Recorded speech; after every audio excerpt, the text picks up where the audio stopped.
So what we've learned with the chess and with the math and with the coding is very interesting.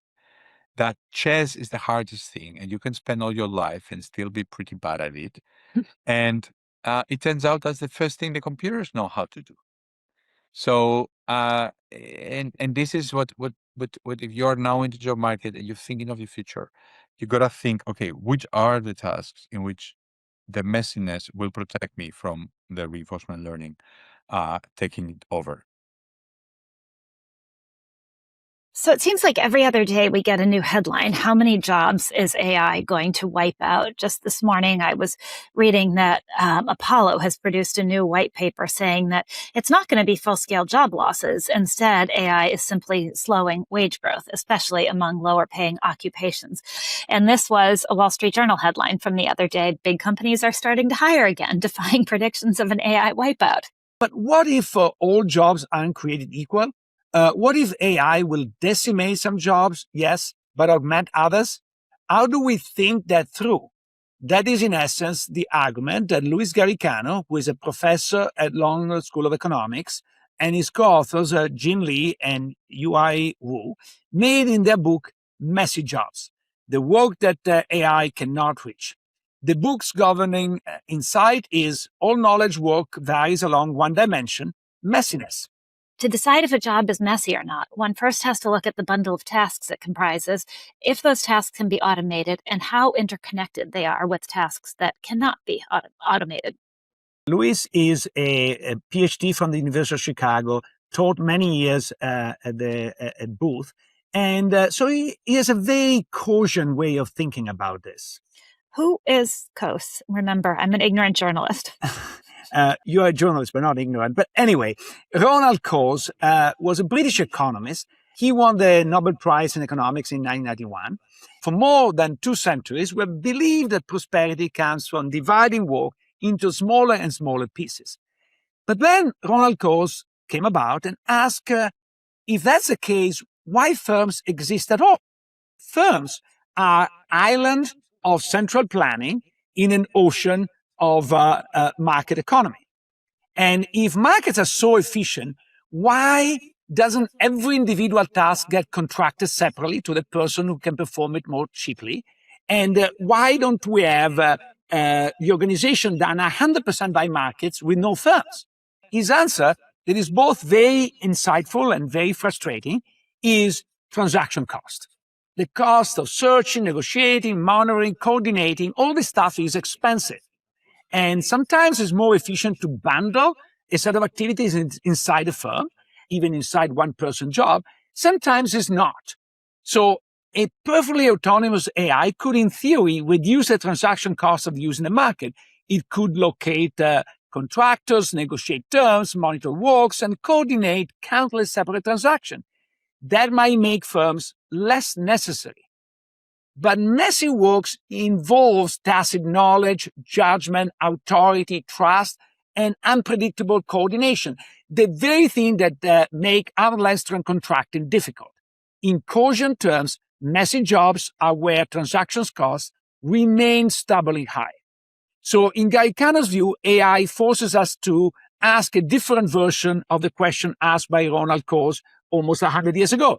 It isn't just why firms exist, but why jobs exist. What kind of work become more valuable precisely because they resist being divided. This matters not just as a philosophical discussion about long dead economists and aggregate employment. It is economics, but it's also practical advice. If you're deciding what to study, what skills to cultivate, how to organize a company, or whether or not your own job is vulnerable, the answer is not simply learn to use AI. It may be figure out what jobs are messy and what jobs are strong bundles and will remain strong bundles. So for a few years, you stepped out of academia and became a member of the European Parliament. How did that experience shape your approach to academia or your thinking? It's been an interesting trip. I mean, Luigi has done something somewhat similar. We are among the few economists who have not tried just much lower scale. Yes. But the difference is that most economists or many economists have done some policy. Few of them have actually done politics, which is a very, very, very different thing. Like go actually to the voters and try to get the votes and try to persuade people to do stuff and so on. And actually, even more importantly and more surprisingly for an academic, all the internal party politics. I think that was the part that I found most new and most illuminating. You know this saying in Washington, if you want to have a friend, get a dog. That was more or less what I learned. The title of your book is Messy Jobs, and clearly politics is a messy job. But you're saying that this doesn't apply only to politics, apply to every job, except maybe coding. Can you explain to our listeners why? So a clean job, what we call tier 1 in the book, is a job that is well-defined, well-specified task, and that is suitable to reinforcement learning. So it's verifiable. You can check the task and you can make sure that it's working as expected. So coding would be one. A lot of transactional law would be like that. You draft a contract, the machine can verify it. There are many other jobs that have a bundle of tasks that are messy, that need to be connected and performed together. I think that the jobs that most clearly our listeners can identify are sales jobs. A relationship manager in a bank. So this is a person who does the loans for the SMEs and for the small businesses. You visit a client, you need to be informed. So the part that is not messy, the part that is clean, which is getting the information over the client and figuring out who the client is, what is his balance sheet, what kind of products your bank can sell to them, is intimately connected to the kind of performance part, the relational part where you're going to see the client. So there is a messy job because in order to perform the task, the cognitive part cannot just be peeled off and done by somebody else. You need to know what you're doing when you're talking to your client and trying to sell the job. So politics is pure messiness. There is very little analytical in politics and it's all relational. But I think all sales jobs, when you talk to executives at tech firms, tech sales is basically booming. They don't know how to replace this with robots. And I think for a long while, they won't know. So another way I think of getting at the same question, but in your book, you use the famous example of the guy who predicted that, I think it was Marshall Hinton, who predicted Jeffrey that Hinton, all radiology jobs were going to be Jeffrey Hinton, who predicted that all radiology jobs were going to be gone due to the advent of AI. And you explain that through the framework of messy jobs, why it hasn't worked out that way. And so maybe share that with our listeners. Why does what has actually happened in radiology, where they're more in demand than ever before, yet AI is very valuable, explain this idea of a bundle? Yeah, so we talk about strong bundles and weak bundles, and strong bundles are these cases where splitting part of the task, think of the relationship manager in the bank, splitting the cognitive task makes the rest of the bundle not work because there's synergies, knowledge synergies between the tasks.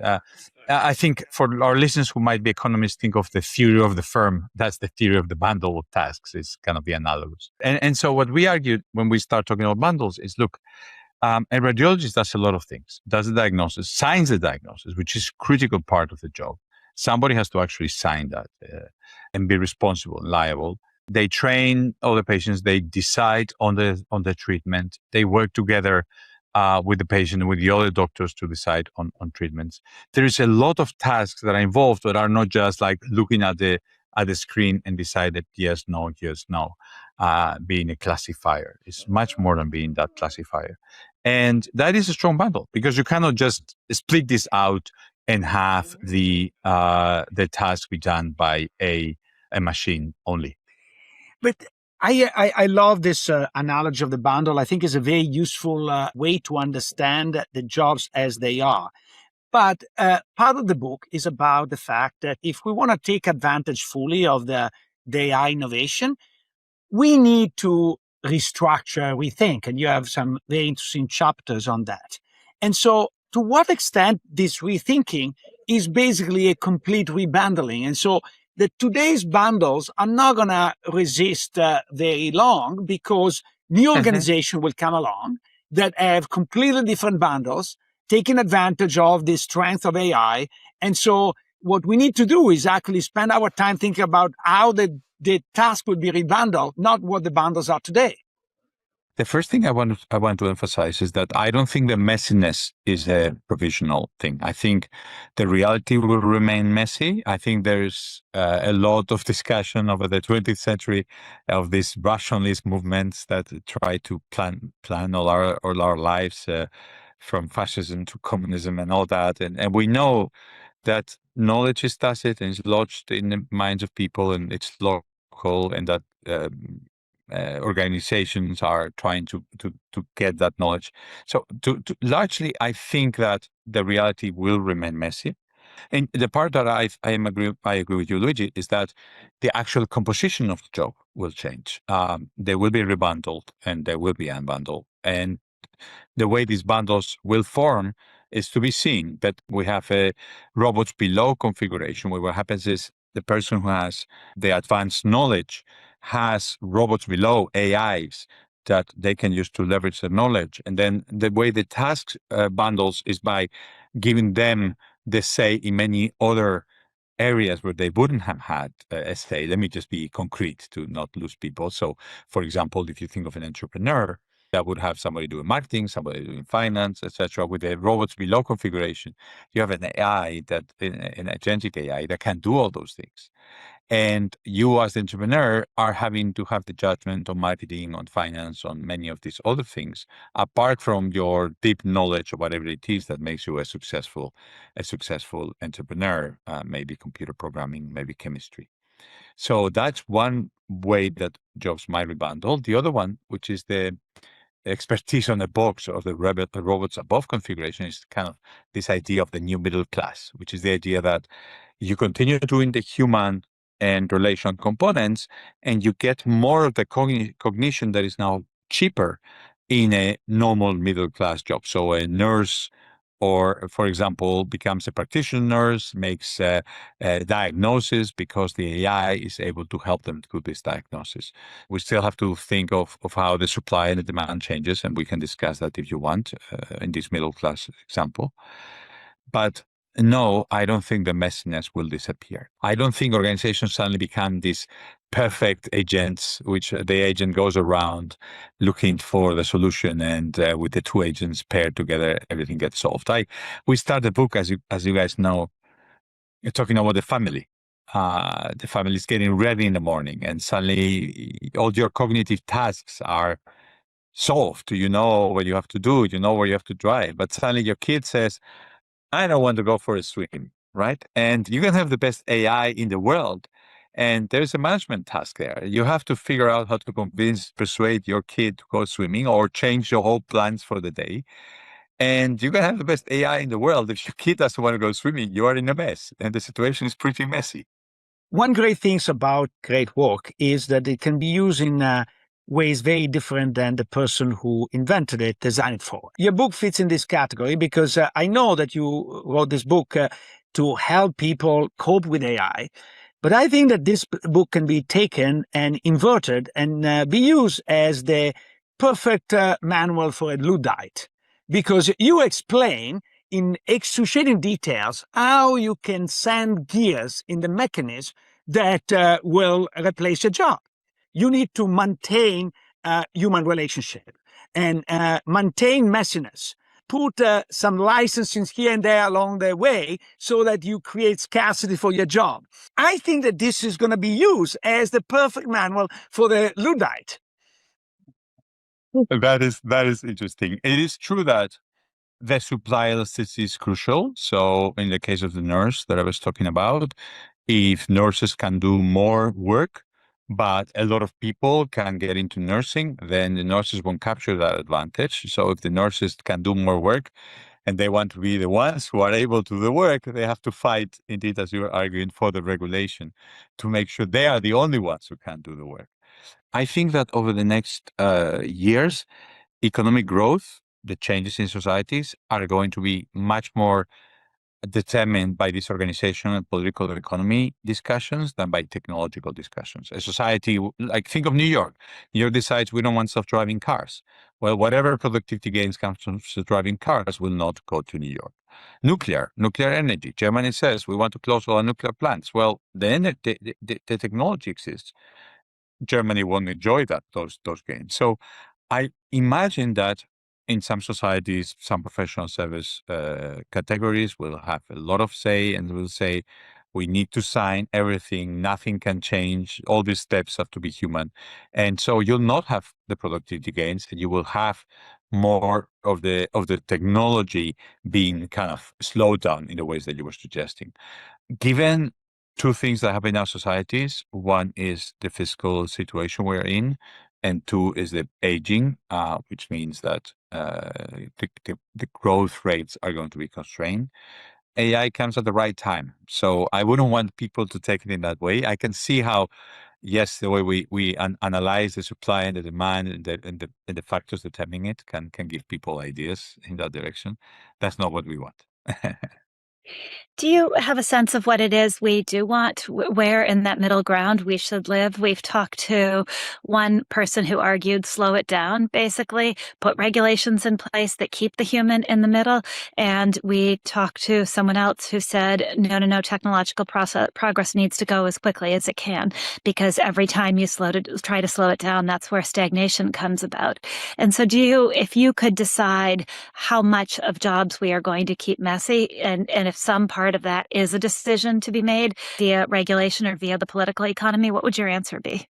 Over the long run, what we have seen is that technology has enormously benefited humans. We are healthier, we are longer lived, we are richer by orders of magnitude than our ancestors were. I like how Kevin Murphy likes to explain it. I don't know, Luigi, if you heard him tell it like this, our colleague at the University of Chicago. Kevin Murphy likes to make an inversion of the Malthus point. Malthus said land is fixed, population is flexible. So when any technology comes up, then more people get born. And eventually, because the land is fixed and agricultural produce is fixed, boom, people go down to the original level and all the gains will go to land. And Kevin likes to say, that's basically, forget about complementarity, stability, and all the rest. That's basically what happens with technology. But instead of making the land the fixed factor, it's the human which is the fixed factor. So you get a new technological shock. You get capital, the return to capital is much bigger. But capital is flexible, like humans in the Malthus story. So as capital is more productive, people buy more and more and more and more machines until the competition between capital starts to drop down the interest rate to the original natural rate, R star, let's say, and all the gains end up going to the humans, which is the fixed factor. Of course, this is a simplified model because there are other fixed factors like land and electricity and so on, but the basic idea is over the longer run, capital kind of competition between capital owners pushes that down to the natural rate, and the gains go to humans. So that, my view, is very shaped by that view as well. That doesn't mean that I think we should do nothing. You're right, Bethany, that there is a potential middle ground. I think that we will need to make sure that there are compensation for losers. That is the one advantage that Europe has. Europe has a social system with social safety net. That means that maybe people will be less scared of technology than the US because they know that they're not going to be left to drop as much. So I heard Kevin Murphy make the point. I think is a beautiful point. However, I think he's missing an important element in my view, which is knowledge, or if you want, data. As the agentic ability of AI will develop, and as robot will develop, human can be substituted. So what is really valuable is who has the knowledge, and knowledge these days is data. So who owns the data? My concern is that AI is becoming better and better at expropriating the data from all of us. Even your messy jobs. You know that in LA, there are people that do routine tasks with a camera on top of them. So they see them fold their laundry and doing their stuff in order for this to be learned by a machine. So all this nuances that before were difficult to be captured. Now, with videos, etc., they can be absorbed. Once they're absorbed, the person owning the data will get all the rent, and everybody else is disposable. So the real land, the new land, are the data. So the owner of the data will become filthy rich, and everybody else will be a proletarian and earn the minimum wage, if any wage at all.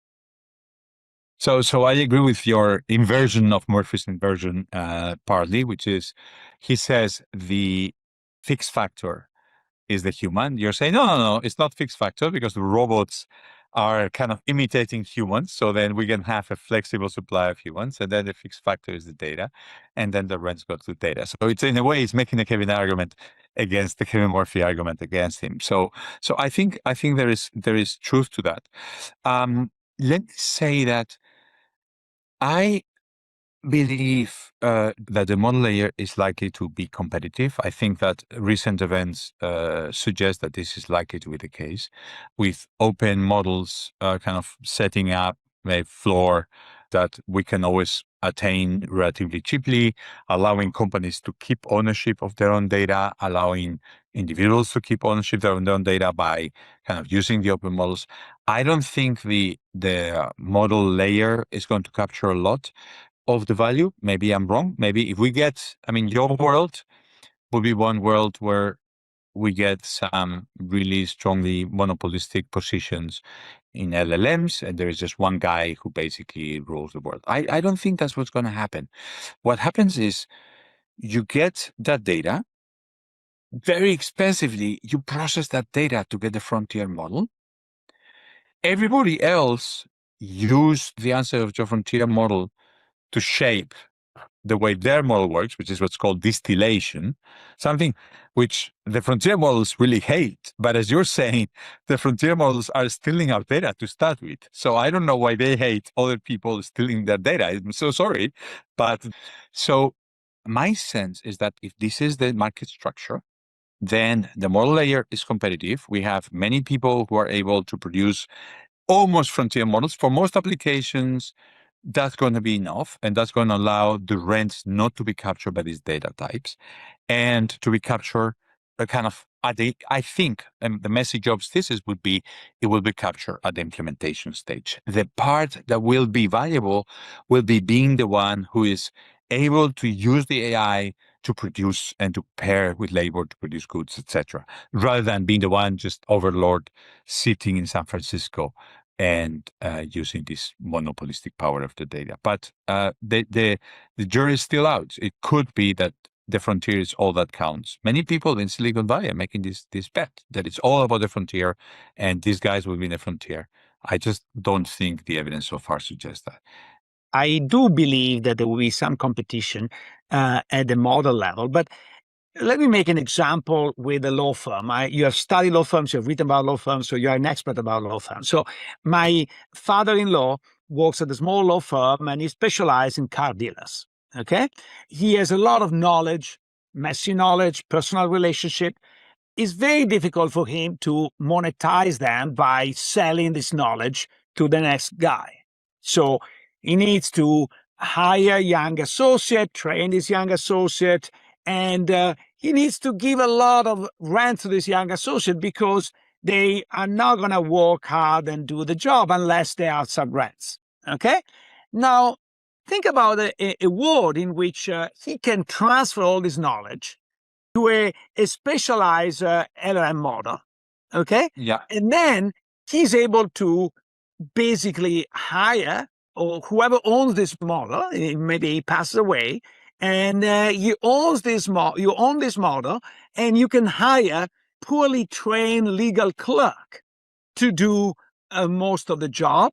And so the difference between a legal clerk job and what he charges for his services will be fully appropriated by who owns the data. So yeah, it's not only a few people in the Silicon Valley, but it's basically a few incumbents are getting all the rents now from the future, and the new generations are left behind. So a couple of objections. So one objection is the relational part of the job. in your father-in-law's case is, in my view, not something that somebody who doesn't have the knowledge can hold. So if you're going to have the relationship and you're a paralegal, you're probably not going to be able to do that. So But, that's what. sorry, can I interrupt you a second? Because I think this is crucial. Yes, it is. In a lot of the relationship, there is a human component, of course, but a lot of the relationship are based on the fact that I know what that guy likes, how to talk, how to approach. Yes. This stuff is transferable. Okay, it's not that it's not transferable; it's that people don't want to transfer most of the time because they cannot monetize. So they are resisting, like Luddite, trying to prevent. But if you have the right incentive, I remember that once I was in an organization. I don't want to go into the details, but there was some person that was training me how to approach the various people, and I was shocked because this never happened to me. That somebody Yes. voluntarily trains how to approach. This is incredibly valuable. Okay, so now if you have a machine to say, I know that Luis has a passion for everything that comes from the University of Chicago. So I need to cite Kevin Murphy because he's going to go. I know that he loves the example of the lawyers because he has written a paper about the lawyers. And once you know all the stuff, I think it's pretty easy for me to establish a relation with you. I still think there are pieces of knowledge that are very difficult to put into the central machine you're designing. So the first is kind of strategically withheld knowledge. You're saying, well, I give the right incentives. I mean, it's not clear, right? I mean, if I'm the buyer and you're the seller, I want to overrepresent. You know this as well as I do. There is a situation with asymmetric information that we might not transact, and I might not ever tell you the truth about how much I value this or how much I value that. And the last thing is, a lot of the knowledge doesn't exist in a closed, simple form, but comes from the interaction. And that interaction is only fruitful if you're. So the things that I'm telling you now, some of the things I'm telling you now are not in the book and I haven't thought, right? They come from you asking me a question, me thinking through the answer, you asking the question. So a lot of the knowledge gets generated in the interaction. And it's not just this mechanistic construction that I just stick the knowledge in a box and it's there, right? So, well, I agree with you that some of the tacit and some of the dispersed knowledge is going to be possible to put in the machine. A lot of the other bits are not. And let me still kind of push on the competition bit. I don't remember what the law that your in-law does. Let's say it's intellectual property. So if intellectual property law knowledge is in a box, my sense is that that box is going to be zero price, meaning all that knowledge is going to be competed away. People are going to all know all this IP and be able to get that box eventually through competition. So that's the middle class example. And the argument here David Autor has been making, and I like it, is look, the distribution of skills in the population that are physical skills, that are emotional skills, is much more like a normal distribution and less spread out than these weird distributions of math or chess. Because we're all humans and every human has to hold a baby. There's no human in life who's ever been born without having a mother. So every human knows how to be a mother to some extent. This means that if the knowledge component has a lower cost and a lower premium, the inequality is going to go down as everybody can do all these tasks that are non-cognitive, emotional, relational, plus that knowledge that gets more freely distributed. So to the extent that, I guess, again, we are discussing whether the data is really a monopolistic non-competitive situation or whether it's somewhat competitive. But to the extent that it's competitive, you could argue it's Bertrand because it's freely replicable. It's basically a public good. And if that's the case, then the other people, this paralegal that in a way you're putting down, well, the paralegal's great. He's like a lawyer. He can go around solving problems and filling up forms and gets a middle class job. So that's not necessarily a bad outcome. It's a bad outcome for many professionals, many high-skilled lawyers, etc., who are going to lose that monopoly they right now have. But it's not necessarily a bad outcome for society. Yeah, I think I'm more inclined to agree with Luis and maybe even a little further along that line, because when I see people, very high-end lawyers, litigators, functioning, you could pay them $10 million to put all their knowledge into a box and they wouldn't be able to do it because it's just not, they can't even explain what the decades of standing in front of a courtroom and being able to react and having this to draw, what that skill is, nor the personal skills that go with the years of having learned how to hold somebody's hand. And you could pay them any amount. You could pay me any amount. I'm not sure anybody would want my skills, but you could offer me $10 million to try to put what I do as a journalist into a box so that somebody else could come along and be me. And I wouldn't be able to do it. I wouldn't know what it is that makes me able to get people to talk to me. I wouldn't be able to explain that to you. But I had a slightly different question on that follows from this in some ways. One of the things we talk about a lot on this podcast is wage growth and the importance of wage growth to the continuation and the belief in capitalism. And in your book, productivity doesn't automatically become wage growth. Just because a job is a strong bundle, that doesn't mean that wage growth is going to occur. So can you talk about the conditions that are necessary for wage growth to occur even when a job is a strong bundle versus when it won't occur? So basically, what happens is you're gonna get some. Let's assume that we're not in the automation replacement case, as you said. Yeah. We're not in the tier one jobs that Yeah. get replaced by computers. We are in a tier two job, and there's a certain set of things I can do, and on those things, there are some things that the computer can do, and they remain within my purview. Now, that doesn't mean I'm have a higher wage because there is like more of us in some sense. I now can do twice or three or four times as many things in my time as I could before.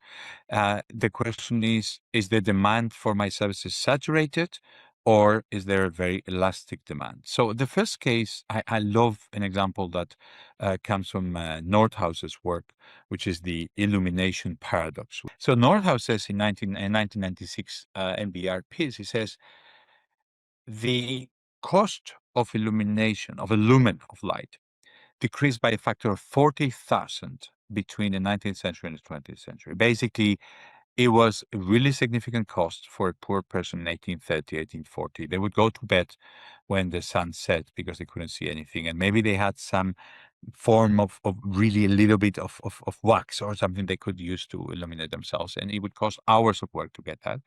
Now we are bathed in artificial light, wherever we are. And he says, and the result is the industry's importance disappeared. Basically, the demand was inelastic. We got satiated. We have enough, definitely enough of the light to not want more.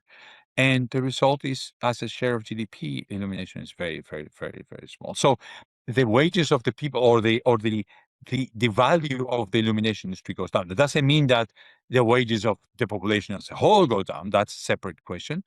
But the specific people in a particular industry could have so much more productivity if the demand is not sufficiently elastic, that there is excessive supply of their hours. If each lawyer counts for 10 and the demand by people of lawyers doesn't increase by 10 times, then that's bad news for the lawyers because they're kind of competing more with each other. That elasticity, the question of how close to association we are in different sectors, is very different for different things. My sense is, for example, when you think of radiology, to go to one strong bundle we've discussed, I wouldn't be surprised if the price was sufficiently low, if we all had a CAT scan every month or every 2 weeks. I could see a world where, the radiologist is there, the machine is AI. Most of the time, he doesn't need to intervene.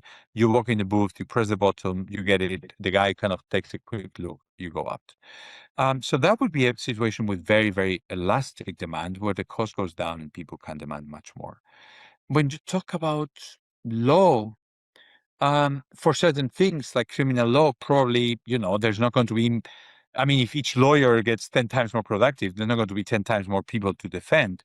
So there you could see we could have the opposite result. Now, as I said with the Kevin Murphy example, that doesn't talk about what happens with the average wage. The average wage in the population at the end of the day, over the medium long run, I would expect it to go up, because the return to capital wouldn't absorb that. And under the idea that, on which I disagree with Luigi, that data is not a fixed resource, then it would be humans who capture that increase.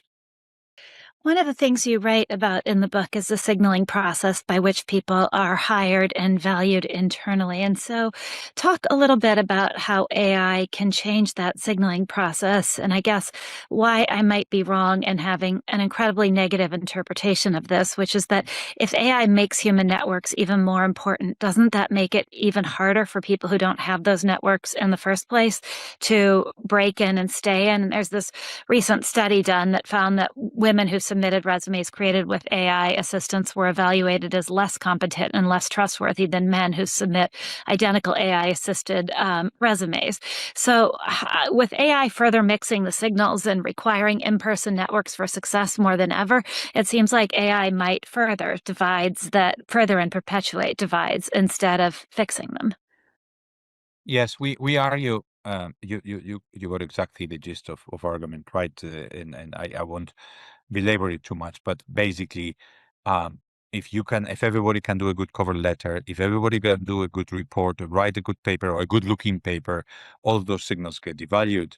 And so we think that the power of weak links that used to be high, or at least Mike Granovetter argued that weak links were how people got around in life, is probably going to depreciate, and we're going to have Italian society, maybe a strong link society, where people basically, as you argued, Bethany, are going to have to rely more on, well, what job did you do before? But why did you do that job? Because somebody hired you. Why did that hire you in the previous job? Because you knew somebody, or you got in the door initially. So it's going to have to be. It's probably going to be much harder for people who cannot uh, break those initial steps, or those initial barriers, to signal that they're actually pretty competent. The central exam in China is going to become much more important. Maybe the SAT is going to become much more important. Objective signals are going to become much more important. And the ways that, and we have already evidence, and we mentioned in the book several studies, the ways that people filtered resumes online are gone. They cannot now no longer use those ways to try to find somebody who would have fallen through the cracks. That person is just now probably falling through the cracks because they don't have a good way to signal. But isn't this like pretty dramatic? I would like to double down on what Bethany is saying. I think we're going toward a new feudalism, because I remember when I was coming from Bocconi and trying to apply to the United States, I did not have the letter of recommendation of the most important person at Bocconi at the time. And the reason is, it was not my advisor. And I asked him to be my advisor, but and I had a very good GPA, but he was busy, and other people with more connection got his attention. I didn't. And I had a stellar GRE, stellar GPA, and as a result, I got basically every university in the United States offer me an admission. If I were to apply today, with a GRE, people do it with some cheating thing, etc. And the GPA you cannot trust. The only thing that matters is that I know the important guy. So it becomes a feudal society in which meritocracy is down the drain, and what you add is only contacts. The children of people who are influential add contacts. The rest is left behind. I think that this is a scenario that could play out. I think we're going to have to. I mean, this is playing to simultaneously to this other move in which we have devaluated exams and objective criteria for admissions. I think Booth in University of Chicago has a fixed grade point average that forces people to give A's and B's and C's. Harvard, I saw they had voted it.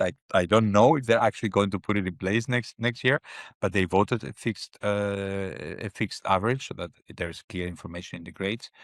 I think that the only way to counter this is that this risk that you say, Luigi, is that we go back to really introducing all of these things that we have been devaluing, exams and blue books in class where people actually have to write as opposed to projects where they are making them up, and SATs and GREs and all the rest, which right now, sadly, many universities don't even use to accept people. We're going to have to reintroduce the meritocratic tools that our societies had in the 50s and 60s that were quite successful to pull people up from the bottom.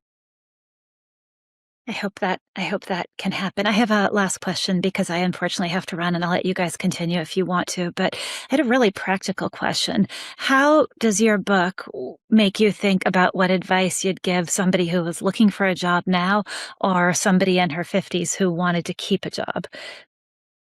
So the big conclusion of the book is in a letter to a young person I wrote before we finished the book in January, which is go for the messy job. Go for the messy job. Don't try to think of is this a task that I'm going to be doing that is subject to reinforcement learning, that is verifiable, that is simple and clean. And if that's the case, even if well paid, you're going to be learning something that is going to get probably depreciated. And instead, find a job where you're going to be growing in all these other dimensions that includes coordination and relational aspects, and embrace the mess if you want. Embrace it's not a difficult job, right? So what we've learned with the chess and with the math and with the coding is very interesting. That chess is the hardest thing, and you can spend all your life and still be pretty bad at it. And it turns out that's the first thing the computers know how to do. So, and this is what if you're now in the job market and you're thinking of your future, you gotta think, okay, which are the tasks in which the messiness will protect me from the reinforcement learning taking it over. And I think that we have experience on that from the last 40 years. Remember the Excel example, which I love. People were spending hours building up a model from scratch with pencil and paper. And if one of the assumptions changed, there hundreds of people had to redo all the accounts of the company, all the tables, and tabulating it and summing it up. And you put Excel, and people think Lotus 1, 2, 3, and people think, oh, accountants are going to go away. It turns out that there are many more people doing this because they're doing the much more sophisticated, complex work of building the models and using these tools to complement them. And so it's not the case that the accountant, that the person that is doing numbers went away. We know how it happened in that case. I don't think people should be depressed. I don't think people should think, oh, I can't do anything about it. There are going to be plenty of jobs. Just think relational work, social, emotional, integrated with cognitive. I wouldn't say not think of the cognitive. I would think of the tech sales. Tech sales is the perfect job right now, right? It's kind of getting the productive gains from the tech. You can use your AI to learn what the clients are and to get better, but you're doing the relational part. And so those jobs are really doing very well. So one of the issue, because you often mention, is that the prices will go down, and so the purchasing power will be increased, and so people will start buying other services. This really presumes that the purchasing power is not equally distributed, but widely distributed. Because if you are in a world in which most of it comes to a small elite, then of course you're going to add a lot of jobs, but a lot of jobs serving the small elite. It's really a feudal society in which you have the rich lord, and then a lot of people doing messy job and very high touch job for the feudal lord. If you are filthy rich, you value the best food prepared by the best and person. So you're going to have a personal chef. You're going to have personal masseurs. You're going to have a personal leech. You're going to have personal that. So you're going to have the world divided into feudal lord who want data and get a lot of the return, and then everybody else employed, but employed doing kind of very low-level jobs. How do we fight this? So this is the pure relational economy of Alex Imas, a colleague of yours at Chicago. By the way, let's do this one, the last question, because I promised my wife I would go to the barbecue. I don't have as narrow a view of the demand. I think that the a lot of the jobs that are normal jobs in the economy, like a nurse or a lawyer's assistant or a paralegal, are jobs that with more cognitive, with the expertise on a box, they can actually kind of increase in productivity and in reach. And that to the extent that that happens in many aspects of the economy, I don't necessarily see this world, this dystopian world where wealth is concentrated. I can see one scenario where that happens. I think we have to fight it, and the way to fight it is to keep the open models going and to keep the open weights and to make sure that the data is not concentrated on Elon Musk and his three friends. But I strongly believe that cognition. Think of the developing world. I think that cognition is a huge barrier to development. That a lot of what happens is you don't have medicine because you don't have doctors, and you don't have a repair in the electricity network that fell down because nobody has any idea how to do it. And if that village somewhere in a poor country has ChatGPT and they make a picture and they say this fell, how do we repair it?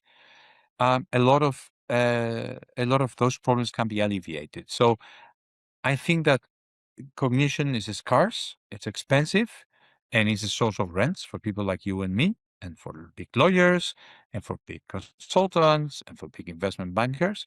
And that democratizing cognition is not making the society more elitist, but potentially and easily is making the society more democratic and more open. And what that requires is, and we go back to your very first question, is that we don't go into a data monopoly, that we don't go into a world where only the frontier models rule and everybody has to go to the frontier model, that they have the data, they have the model, they have the fine tuning, and that's it.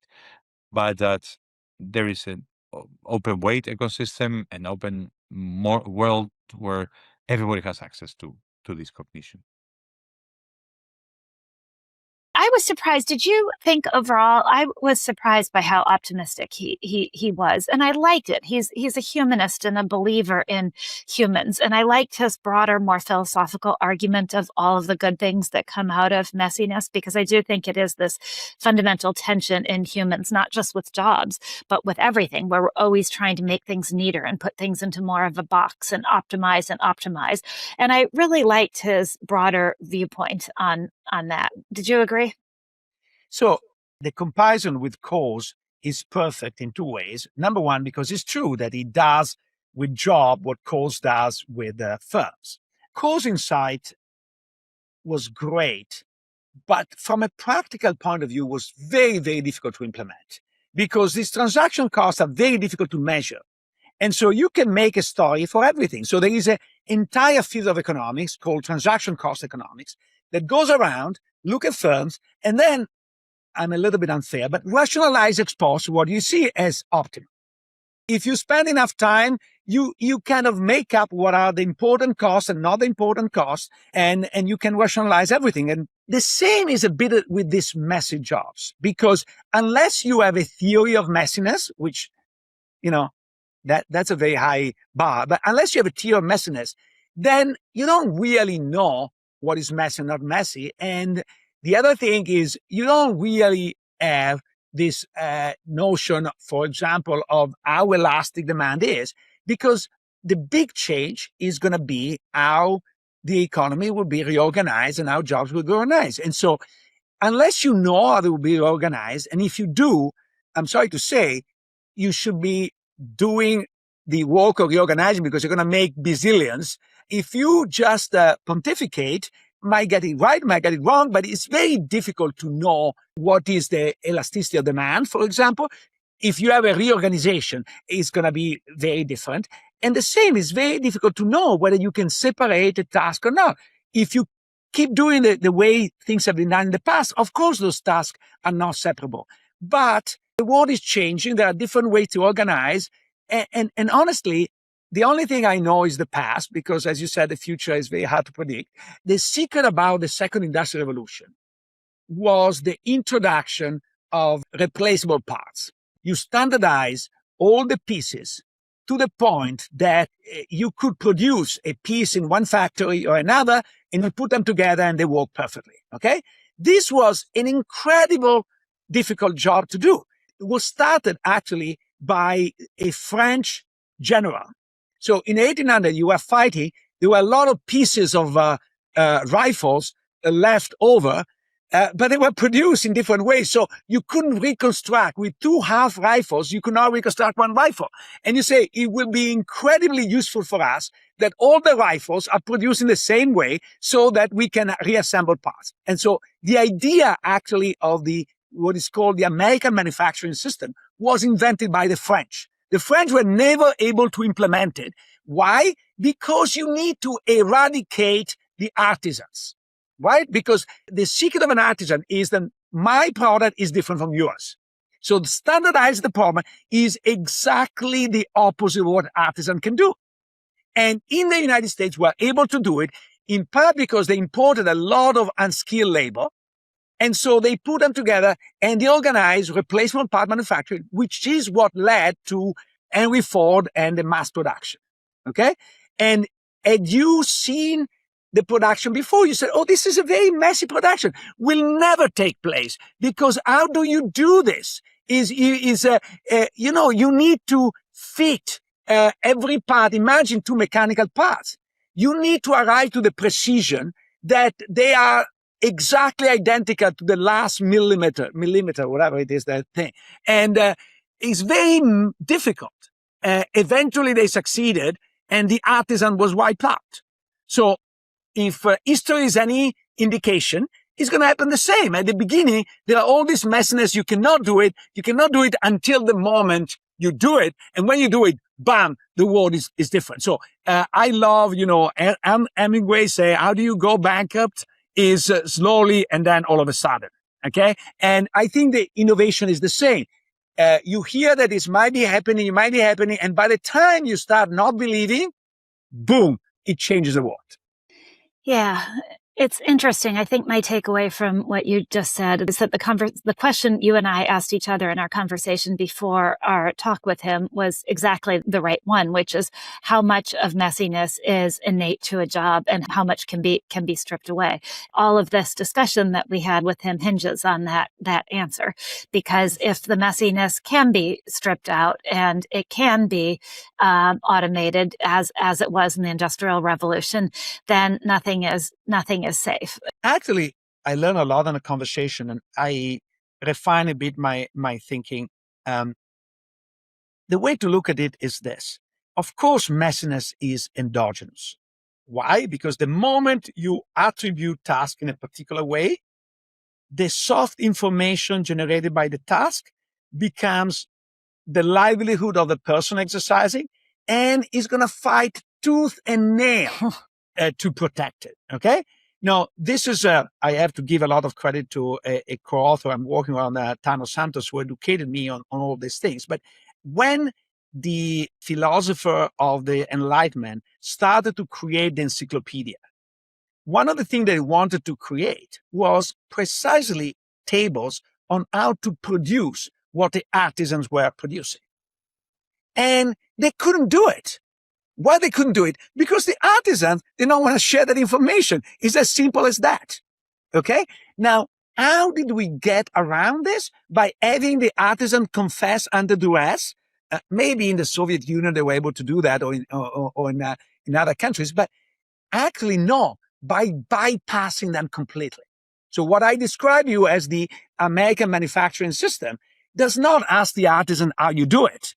It completely bypass what the artisan do with enormous benefits and some costs. It's a standardized products are not as beautiful as the one done by hand. So will the artisan survive? Of course. Tailor-made suits are much better than the one you buy at filing basement. Okay. However, how many tailor-made suits I have at the moment? Zero. Okay. So why? Because the other are good enough at the price. So I think the same thing will happen is we are going to dispose the messiness. We're going to have a moment in which the local guys are going to try to resist their job, and they're going to hold on to all their messiness. And the solution is not going to be trying to extract their information, their soft information. It's going to be to completely bypass it. And there will be a moment of adjustment in which the product that we produce with AI is not going to be as good as, but then it's going to be so cheap that is my choice of a suit. I go for the one at filing basement. So I will not criticize your wardrobe, Luigi. So then, do you think that Luis's optimism is misplaced? Depends on what you mean. I think that if you look at the big picture and the pie, this is fantastic. Okay? If you think about the effect of the second industrial revolution, they've been enormous. So I think for our grandchildren, this is like the greatest thing that will happen to them. Okay? I think that for our children now, I feel I'm old enough that probably I'm protected, but for our children, this is going to be a messy situation. That's really the messiness. And there will be a lot of blood in the street. The transition ain't easy. And some people are going to make a fortune, and a lot of people are going to be sort of impoverished in a way that is completely unexpected. He keeps the eyes on the sort of overall pie, and that's what the optimist. I might be more pessimist by nature, but I am more sympathetic to the transition cost. And I don't want to in any way say the transition cost should make us stop the industrial revolution that is taking place now.